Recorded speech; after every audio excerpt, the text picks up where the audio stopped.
오늘은 마태복음 17장 20절의 말씀을 통해서 실천하며 가르치자라고 하는 실천하면서 우리가 가르치는 자가 됩시다라고 하는 그러한 제목으로 하나님의 말씀을 증거하겠습니다.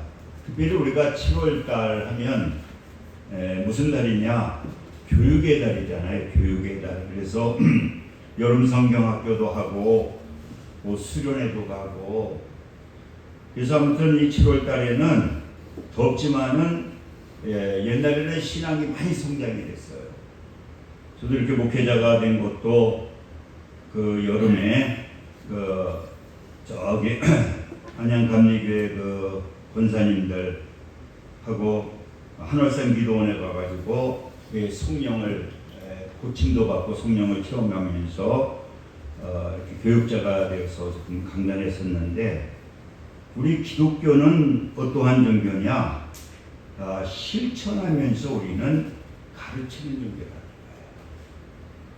그래서 어제도 그 기도를 하면서 참 존경하는 우리 김성령 목사님, 아무튼 제 설교를 꼭 오후에 들으시는데 이제 살을 그만 빼라고, 제가 보니까 너무 살이 빠져가지고 그런 것 같지는 않은데 아무튼 영역도 떨어지고 그러면서, 근데 그분이 무슨 얘기를 하느냐고 하면은 이 제대로 가르쳐야 된다는 거예요.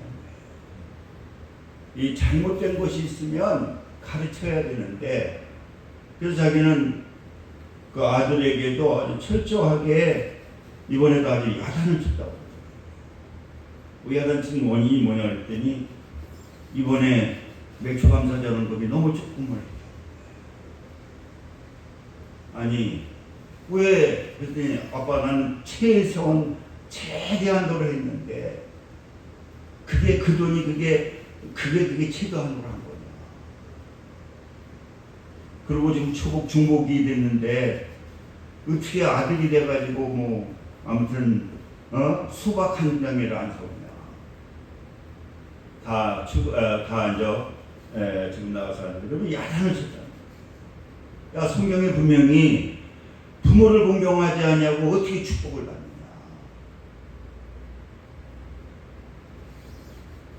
그랬더니 자꾸만 그러시면 저 다른 교회로 가겠다고 다른 교회로 가겠다고 막 그래가지고, 아빠 자꾸만 이렇게 하시면 다른 교회로 가겠다고 그래가지고 혼냈다고 그러면서, 왜 분명히 성경에는 잘못된 것이 있으면 가르치라고 하는데 교회도 자기는 마찬가지, 성도들도 잘못된 것이 있으면 가르쳐야 된다. 그냥 놔두는 것이 아니라. 그래서 그 교회는 그렇게 막 교회가 가득 것 같아요. 그래서 좀 교회를 지금 확장시키려고. 자기는 잘못된 거 있으면 지적한다. 야단친다. 그러면서 우리가 오늘 이 본문에도 보게 되면은 예수님도 보면은 그냥 하신 분이 아니에요.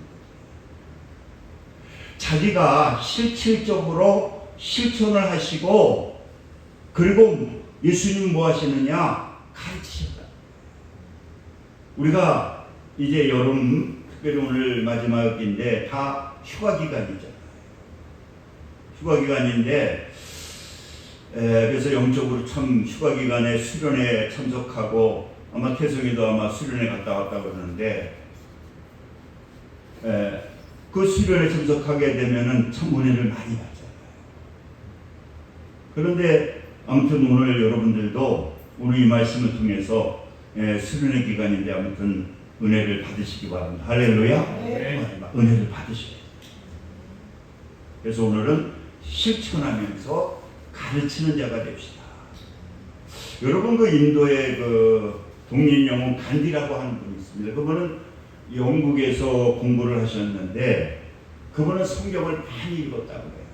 근데 자기가 뭐 힌두교인가 그러기 때문에 그분은 성경을 읽고 예수님을 존경하게 되고, 그리고 오늘 나와 있는 이 마태복음 5장 이 팔복을 그렇게 좋아했다고 해요.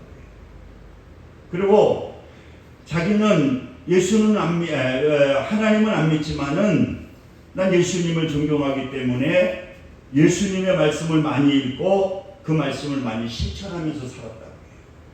그래서 그 사상 속에는 예수님의 사상에 들어서 그 사상이 뭐로 돌아가느냐? 비폭력주의자로 돌아가서 그 원수까지도 사랑하는 이러한 삶을 간디가 살았다고 그러고 예수님을 그렇게 존경한다고. 그리고 예수님의 말씀을 자기는 실천하면서 살았다고 해요. 근데 어느 날 간디에게 어떤 부모가 엄마가 부탁을 했다고 그래요. 무슨 부탁을 했느냐? 그 아이가 간디 선생님을 그렇게 존경한다는 거예요. 그런데 이놈이 그렇게 사탕을 좋아해가지고 너무 사탕을 먹게 되다 보니까 아이가 이빨이 다 썩어가는 거예요. 그래서 존경하는 이 간디 선생님이 그 어린아이에게 사탕을 먹지 말라고 하면, 건강에 안 좋으면 사탕을 먹지 않다고 하면은 분명히 그 아이는 간디를 존경하기 때문에, 그래서 부모가 부탁을 하더라는 거예요. 간디 선생님, 우리 아이에게 그 사탕을 좀 먹지 말라고 얘기해 달라고 그렇게 얘기를 했더니 간디가 하는 얘기가 한 달 후에 제가 그 아이한테 얘기를 하겠습니다. 그래서 나중에 이제 한 달 후에 그 어린아이에게 데리고 오니까 쓰다듬어 주면서 너 사탕을 먹으면 뭐 이렇게 많이 먹으면 이빨이 다 썩으니까 사탕을 먹지 마라. 그래서 그 부모가 물어봤다는 거예요. 아니 왜 바로 얘기해도 되는데 한 달 동안 있다가 이렇게 얘기를 하십니까? 그랬더니 간디가 하는 얘기가 무슨 얘기를 하느냐? 저도 그때 사탕을 먹고 있었거든요. 내가 사탕을 먹고 있으면서 어떻게 그 어린아이에게 사탕을 먹지 말라고 할 수가 있겠느냐고. 그래서 자기도 그 얘기를 듣고 그때서부터 사탕을 먹지 않았다는 거예요. 그리고 한 달 후에 그 아이를 불려가지고 사탕을 먹지 말아라. 여러분, 바로 우리 하나님을 믿는 하나님의 사람들은 중요한 것이 뭐냐고 하면은 우리가 하나님의 말씀을 실천하고 그리고 그것을 가리키는 것이 바로 기독교의 사상이라는 거예요. 그래서 우리는 그러면 어떠한 것을 우리가 가르쳐야 되겠느냐? 또 어떠한 것을 우리가 본받아야 되고 가르쳐야 되겠느냐? 첫째는 예수님의 겸손과 온유를 실천해야 된다는 거예요.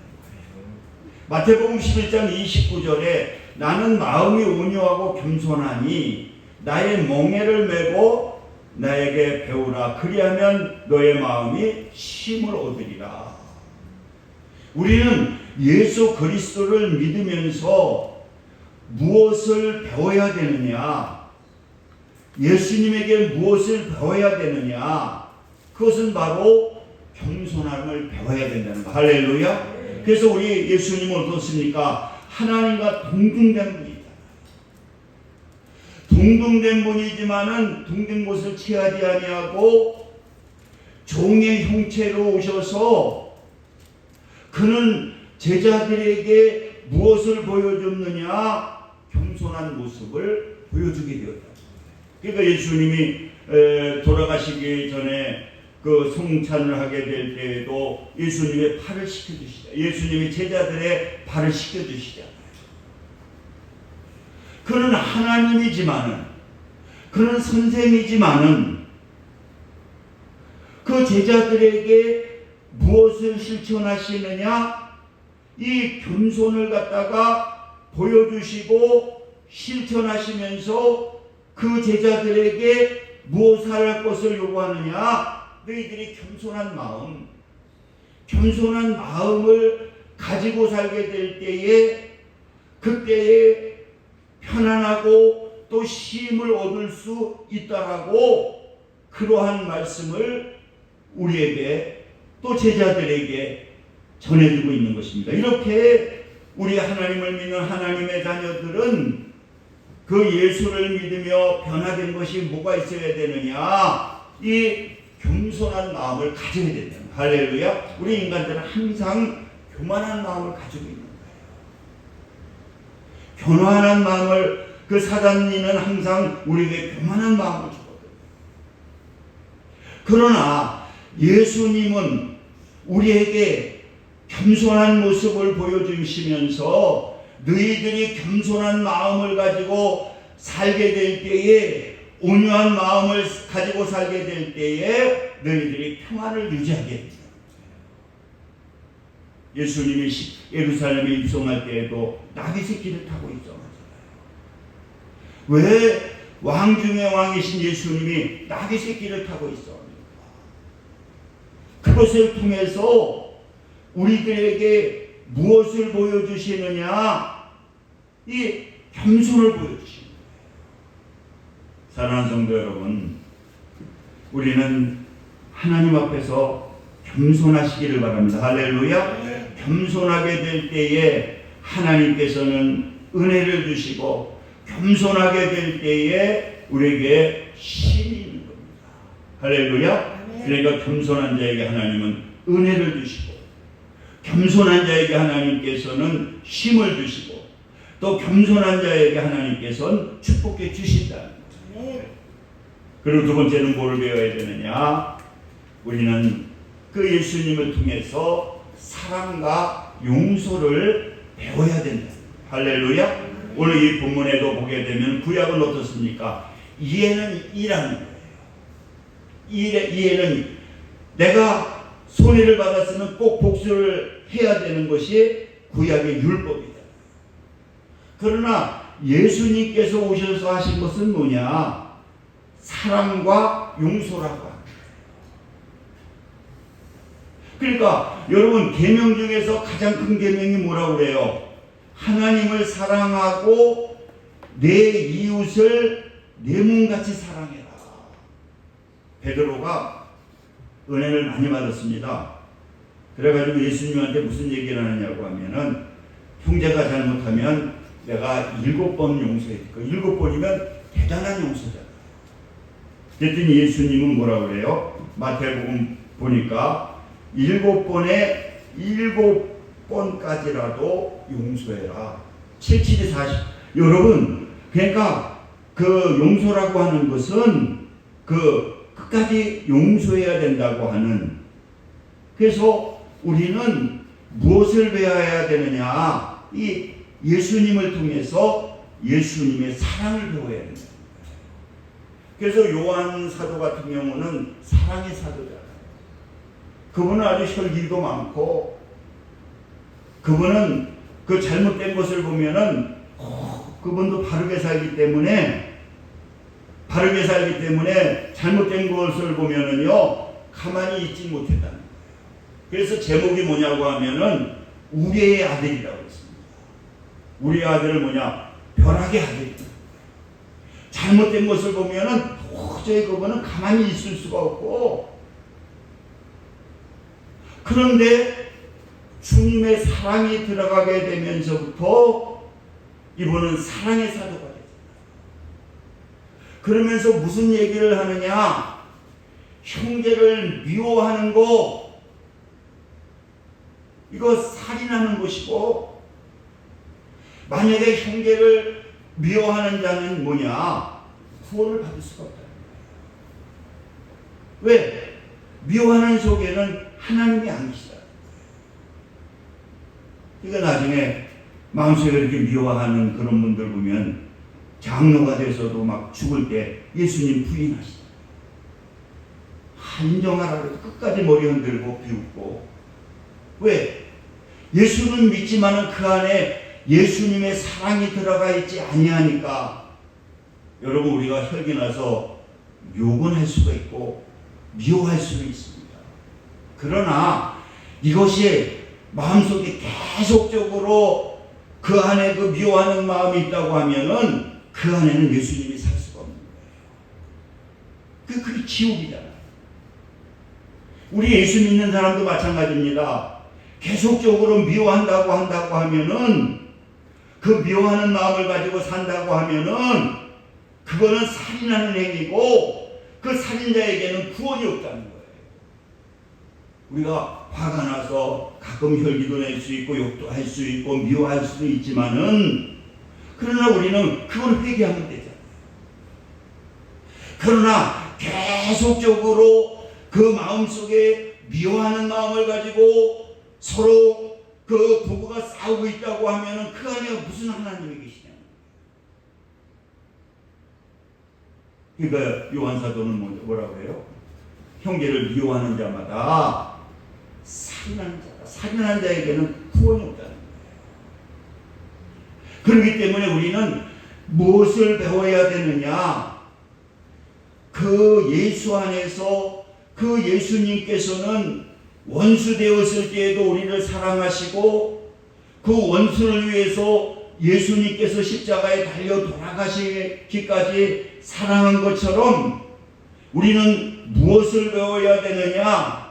그 예수님의 그 사랑을 우리가 배워야 되고, 그리고 그 용서를 여러분 실천해야 된다. 할렐루야. 사랑하는 마음이 있으면요, 그게 천국이라는 거예요. 아무리 부부라도 미워하는 마음 가지고 있어 보세요. 미워하는 마음 가지고 있으면 이게 찬바람이거든요. 그 미워하는 마음이 있으면 지옥이잖아요. 그런 마음 가지고 있으려면 살 필요가 뭐 있으니까 이혼해버리지. 그렇게 지옥으로 살려면. 그러니까 황혼이혼을 하게 됩니다. 황혼이혼을 왜 하냐? 서로 미워하다가 황혼이혼을 합니다. 왜? 미워하는 것보다 차라리 이혼하고 따로 사는 게 더 낫겠죠. 모토로 그렇게 서로 싸우면서 그렇게 살겠습니까? 그러니까 하나님은 원수도 사랑하는데, 원수도 용서하고 사랑하는 그러한 마음을 배워서, 먼저 중요한 것은 내 아내를 사랑하고 내 남편을 사랑하고 그리고 내 자녀를 사랑하고 이것을 실천하는 것이 바로 그 안에 예수님이 계신 것이고, 그리고 이런 분들이 구원을 받는 것이고, 그리고 이런 분들이 나중에 천국을 간다는 거예요. 할렐루야. 네. 여러분, 예수 안에서 뭘 용서 못하겠습니까? 예수 안에서 뭘 우리가 사랑을 못하겠습니까? 우리 예수 믿는 우리 하나님의 자녀들은 무엇을 갖다가 실천해야 되느냐? 내가 사랑함을 통해서 그 용서받은 것을 우리가 깨닫게 되고, 그리고 그것을 가장 가까운 내 아내 내 남편에게 베드로가 말한 것처럼 1번에 1번까지도 용서해주고 사랑할 수 있는 마음을 내가 가지게 되고, 이것을 실천하는 것이 바로 기독교의 정신이다. 네. 할렐루야. 네. 그러니까 여러분, 우리가 미워하는 마음을 가지면 하나님의 축복이 없다는 거예요. 저번에 제가 얘기를 했지만은 계시록을 가르치시는 큰교회 목사님인데, 그분이 그런 얘기를 하더라고요. 자기가 이렇게 막 기도해도 응답이 안 되고 막 문제가 많이 생기고, 그래서 그것 때문에 그 하나님께 기도를 했더니, 너 왜 그 마음속에 음성이 들려? 너 왜 그렇게 축복을 못 받고 네 자녀가 문제가 있고 여러 가지 문제가 있는지 아느냐? 네가 미워하는 사람이 있어서, 용서하지 못하는 사람이 있어서 그렇다. 그러니까 네 가정에 네 자녀에게 문제가 생기고 네 여러 가지 문제가 왜 일어나? 미워하는 마음. 그래서 미워하는 사람이 없습니다. 그랬다는 거예요. 근데 가만히 생각해 보니까 미워하는 사람이 있어요. 누구를 미워했느냐? 용서를 했답니다. 그 교회를 지으려고 했는데 그 장로가 그 돈을 다 가지고 도망을 가는 바람에 엄청나게 어려움을. 근데 자기는 마음속으로 그 용서를 했다는 거예요. 근데 하나님은 용서를 못했다고 그러더라고요. 그래가지고 이분이 차를 찾아갔다. 그 수소문을 해가지고 그 장로님을 찾아갔다는 거예요. 잔뜩 사가지고 그 장로님이 깜짝 놀래더라는 거예요. 그래가지고 그 앞에 가서 무릎을 꿇었다는 거예요. 왜? 아무리 그거 가지고 도망갔어도 최고적 책임은 자기에게 있는 거니까. 그래가지고 장로님, 제가 너무 잘못했습니다. 당신을 미워한 거 잘못했습니다. 그랬더니 아닙니다 목사님, 제가 더 잘못했지 않습니까? 그래가지고 막 끌어안고 서로 울고 회개를 했다. 그 목회자 세미나에서 그 목사님 그러면서부터 미움이 사라지면서부터 하나님께서 막 풀어주시는데 막 자녀들 문제들이 다 풀리고 모든 교회에 어떠가지고 얽혔던 게 풀리고 그래가지고 그때부터 막 놀라운 역사가 나타나더라고요. 여러분, 우리 하나님이 원하시는 것은 바로 예수님의 사랑과 용서를 우리가 받았기 때문에 그것을 실천해야 된다. 네. 그리고 마지막으로 우리가 실천하는 것은 뭐냐? 예수님의 화평을 행하시는 것을 우리는 누리고 가르쳐야 된다. 여러분, 하나님께서 우리에게 무엇을 주시기를 원하느냐? 우리에게 평화를 주시기를 원합니다. 할렐루야. 그러니까 예수 안에 있으면 우리에게 평화가 있는 거예요. 예수님이 내 안에 있게 될 때에 평화가 있는 거예요. 예수님이 내 안에 있으면 어떻습니까? 죽음 앞에서도 평안이 있는 거죠. 이번에 우리 전도사님도 이렇게 참 매일 전화가 와요. 매일. 아무튼 전도사님한테 하루도 전화가 안 온 적이 없어요. 안 받으면 받을 때까지 전화를 하셔. 야, 끊이시더라고. 아무튼 아침서부터 막 전화하면 일수 못 받으면 저녁 때까지 계속 전화하고. 뭐 다른 건 없어요. 그냥 기도해달라고. 기도해주면 목사님 행복하시라고, 건강하시라고. 돌아가시기 3일 전까지도 전화가 왔는데, 그런데 아무튼 벼랑간에 이제 쓰러지셔가지고 이제 아주 뭐 고통받지 않냐고 막 머리가 터져가지고 이제 아무튼 천국을 가셨는데, 아무튼 그래서 화요일까지 장례를 잘 치렀습니다. 장례를 잘 치르고 은혜 가운데 그랬더니 저기 뭐야 마지막 날은 저기까지 오셨더라고요. 그 저기 사랑이 하고 사랑의 아빠하고 아마 그 안장주 전사님이 그렇게 좀 신경을 써주시고 그래서 고마워서 오셨는데 또 전화가 왔더라고. 꼭 목사님 보고 가시겠다고 그래가지고 글쎄 내가 전화를 뭐 잘못해서 아무튼 저를 꼭 만나겠다고 그랬더니 그냥 얼굴 보려고 해서 이번 주일날 꼭 나오라 그랬더니 아무튼 했는데 우리 사랑이가 벌써 대학생이 됐더라고요.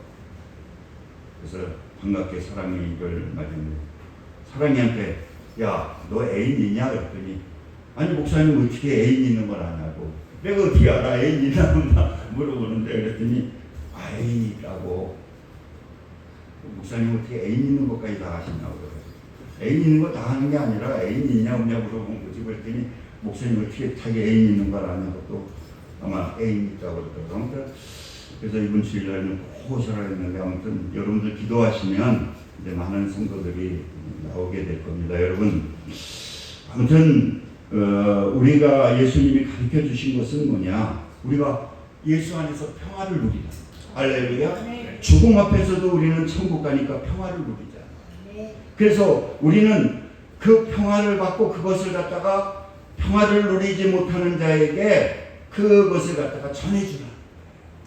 할렐루야. 네. 이게 하나님께서 우리에게 주시는 평안이거든요. 그래서 마태복음 5장 9절에 화평케 하는 자는 그 복이 있나니 그들이 하나님의 아들이라 일컬어. 그러니까 우리가 평안을 가지게 될 때에 하나님의 아들이라고 하는 그러한 축복을 누리게 된다. 할렐루야. 그래서 아무튼 여러분들 이런 것들을 실천하시면서 사시기를 주님의 이름으로 축원을 드립니다. 우리 기도합니다. 할렐루야. 하나님 감사합니다. 특별히 이번에 또 우리 안정재 전도사님 아마 천국에서 안식을 누릴 줄 믿습니다.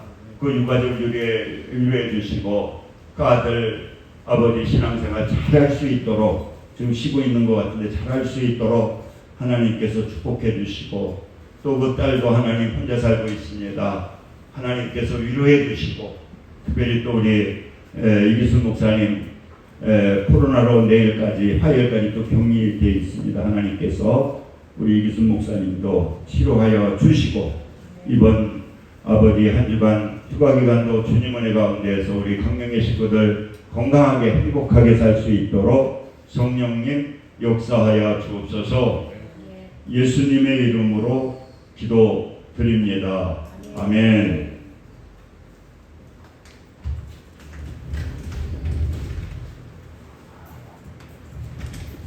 찬송 321장 들으시면서 준비하신 일만 하나님께 드리겠습니다.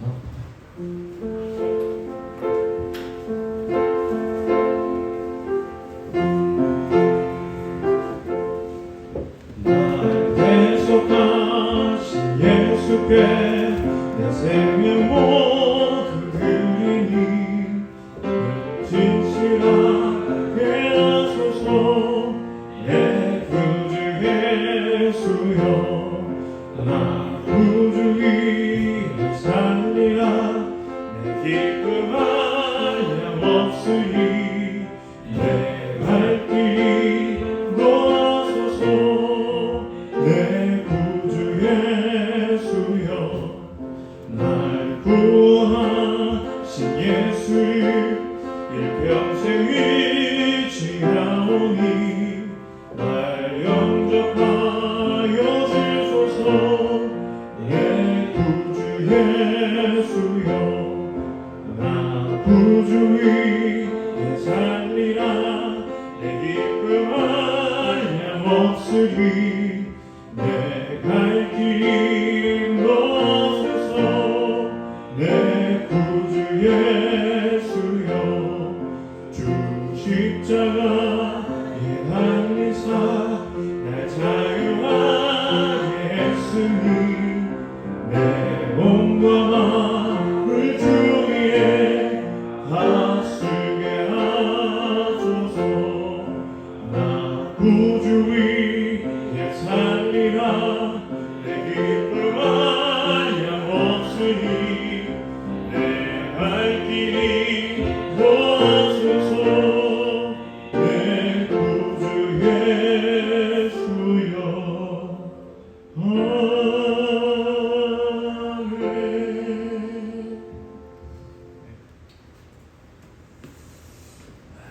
할렐루야. 아버지 감사합니다. 이 시간 또 예배드리고 정성을 다해 귀한 힘을 하나님께 드렸습니다. 하나님 우리 강명의 식구들 물질에 어려움 당하지 않도록 하나님께서 풍성한 은혜를 나뉘어 주옵소서. 예수님의 이름으로 기도드립니다. 아멘. 교회 소식은 우리 안정자 전사님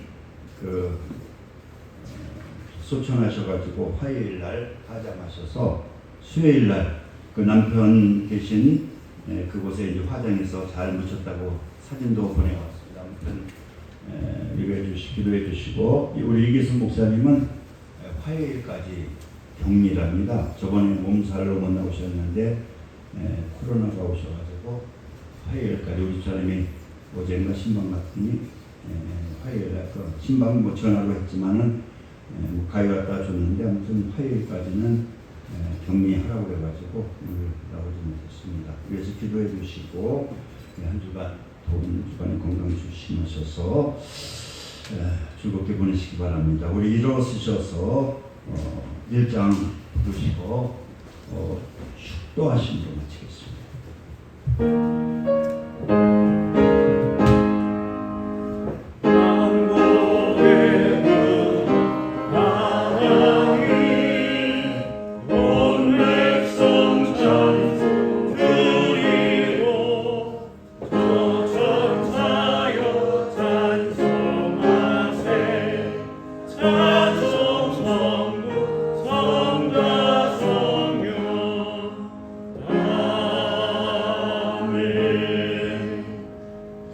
이제는 우리 주 예수 그리스도의 은혜와 하나님 아버지의 극진하신 사랑하심과 성령님의 내주교통 역사 충만 감동하심이 오늘 예배를 드리는 믿음의 성도들 위해 지금부터 영원까지 함께 하시기를 간절히 축원하나이다. 아멘.